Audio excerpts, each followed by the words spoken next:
Chapter 33 More than once did Elizabeth, in her ramble within the park, unexpectedly meet Mr. Darcy. She felt all the perverseness of the mischance that should bring him where no one else was brought, and, to prevent its ever happening again, took care to inform him at first that it was a favourite haunt of hers. How it could occur a second time, therefore, was very odd. Yet it did, and even a third. It seemed like wilful ill-nature, or a voluntary penance, for on these occasions it was not merely a few formal inquiries and an awkward pause and then away, but he actually thought it necessary to turn back and walk with her. He never said a good deal, nor did she give herself the trouble of talking or of listening much, but it struck her in the course of their third rencontre that he was asking some odd unconnected questions, about her pleasure in being at Hunsford, her love of solitary walks, and her opinion of Mr. and Mrs. Collins's happiness, and that in speaking of Rosings, and her not perfectly understanding the house, he seemed to expect that whenever she came into Kent again, she would be staying there too. His words seemed to imply it. Could he have Colonel Fitzwilliam in his thoughts? She supposed if he meant anything, he must mean an allusion to what might arise in that quarter. It distressed her a little, and she was quite glad to find herself at the gate in the Pales opposite the parsonage. She was engaged one day as she walked in perusing Jane's last letter, and dwelling on some passages which proved that Jane had not written in spirits, when, instead of being again surprised by Mr. Darcy, she saw on looking up that Colonel Fitzwilliam was meeting her. Putting away her letter immediately, and forcing a smile, she said, "I did not know before that you ever walked this way." "I have been making the tour of the park," he replied, "as I generally do every year, and intend to close it with a call at the parsonage. Are you going much further?" "No, I should have turned in a moment." And accordingly she did turn, and they walked towards the parsonage together.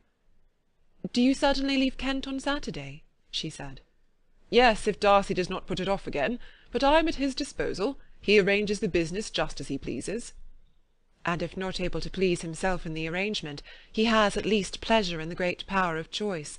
I do not know anybody who seems more to enjoy the power of doing what he likes than Mr. Darcy."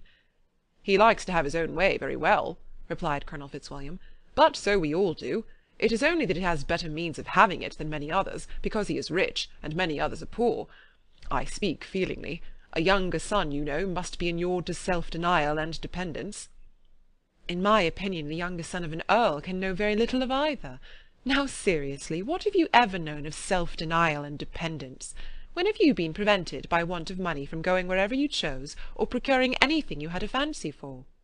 "These are home questions, and perhaps I cannot say that I have experienced many hardships of that nature. But in matters of greater weight I may suffer from want of money. Younger sons cannot marry where they like." "Unless where they like women of fortune, which I think very often they do." "Our habits of expense make us too dependent, and there are not many in my rank of life who can afford to marry without some attention to money." "Is this," thought Elizabeth, "meant for me?"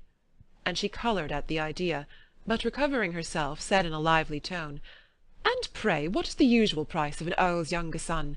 Unless the elder brother is very sickly, I suppose you would not ask above 50,000 pounds." He answered her in the same style, and the subject dropped. To interrupt a silence which might make him fancy her affected with what had passed, she soon afterwards said, "I imagine your cousin brought you down with him chiefly for the sake of having someone at his disposal. I wonder he does not marry, to secure a lasting convenience of that kind. But perhaps his sister does as well for the present, and as she is under his sole care, he may do what he likes with her." "No," said Colonel Fitzwilliam, "that is an advantage which he must divide with me. I am joined with him in the guardianship of Miss Darcy." "Are you indeed? And pray what sort of guardians do you make? Does your charge give you much trouble? Young ladies of her age are sometimes a little difficult to manage, and if she has the true Darcy spirit, she may like to have her own way." As she spoke, she observed him looking at her earnestly, and the manner in which he immediately asked her why she supposed Miss Darcy likely to give them any uneasiness, convinced her that she had somehow or other got pretty near the truth. She directly replied, "You need not be frightened. I never heard any harm of her, and I dare say she is one of the most tractable creatures in the world. She is a very great favourite with some ladies of my acquaintance, Mrs. Hurst and Miss Bingley. I think I have heard you say that you know them." "I know them a little. Their brother is a pleasant, gentlemanlike man. He is a great friend of Darcy's." "Oh, yes," said Elizabeth dryly. "Mr. Darcy is uncommonly kind to Mr. Bingley, and takes a prodigious deal of care of him." "Care of him? Yes, I really believe Darcy does take care of him in those points where he most wants care. From something that he told me in our journey hither, I have reason to think Bingley very much indebted to him. But I ought to beg his pardon, for I have no right to suppose that Bingley was the person meant. It was all conjecture." "What is it you mean?" "It is a circumstance which Darcy could not wish to be generally known, because if it were to get round to the lady's family it would be an unpleasant thing." "You may depend upon my not mentioning it." "And remember that I have not much reason for supposing it to be Bingley. What he told me was merely this, that he congratulated himself on having lately saved a friend from the inconveniences of a most imprudent marriage, but without mentioning names or any other particulars, and I only suspected it to be Bingley from believing him the kind of young man to get into a scrape of that sort, and from knowing them to have been together the whole of last summer." "Did Mr. Darcy give you reasons for this interference?" "I understood that there are some very strong objections against the lady." "And what arts did he use to separate them?" "He did not talk to me of his own arts," said Fitzwilliam, smiling. "He only told me what I have told you now." Elizabeth made no answer, and walked on, her heart swelling with indignation. After watching her a little, Fitzwilliam asked her why she was so thoughtful. "I am thinking of what you have been telling me," said she. "Your cousin's conduct does not suit my feelings. Why was he to be the judge?" "You are rather disposed to call his interference officious." "I do not see what right Mr. Darcy had to decide on the propriety of his friend's inclination, or why upon his own judgment alone he was to determine and direct in what manner his friend was to be happy. But," she continued, recollecting herself, "as we know none of the particulars, it is not fair to condemn him. It is not to be supposed that there was much affection in the case." "That is not an unnatural surmise," said Fitzwilliam, "but it is a lessening of the honour of my cousin's triumph very sadly." This was spoken jestingly, but it appeared to her so just a picture of Mr. Darcy that she would not trust herself with an answer, and therefore, abruptly changing the conversation, talked on indifferent matters until they reached the parsonage. There, shut into her own room as soon as their visitor left them, she could think without interruption of all that she had heard. It was not to be supposed that any other people could be meant than those with whom she was connected. There could not exist in the world two men over whom Mr. Darcy could have such boundless influence. That he had been concerned in the measures taken to separate Bingley and Jane she had never doubted, but she had always attributed to Miss Bingley the principal design and arrangement of them. If his own vanity, however, did not mislead him, he was the cause, his pride and caprice were the cause, of all that Jane had suffered and still continued to suffer. He had ruined for a while every hope of happiness for the most affectionate, generous heart in the world, and no one could say how lasting an evil he might have inflicted.